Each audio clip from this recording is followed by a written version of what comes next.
Za brankou sa ale Havrilák puku neprebil. A dopredu môže ísť opäť Kaspar z Dauga Vinč.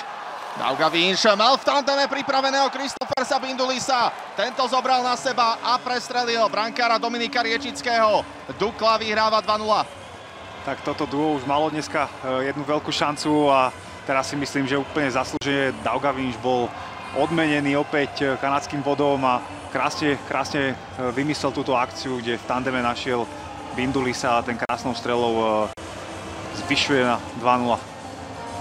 Kristofers Bindulis je taktiež lotyšským reprezentantom, aj keď toho má za sebou výrazne menej ako Dauga Vinč, účastník 2 mládežníckych a 1 seniorských majstrovstiev sveta. Teraz tam vyletel ku svojmu krajanovi, zrejme si zakričal o prenechanie puku. Dauga Vinč mu to naservíroval a Bindulis sa nemýlil.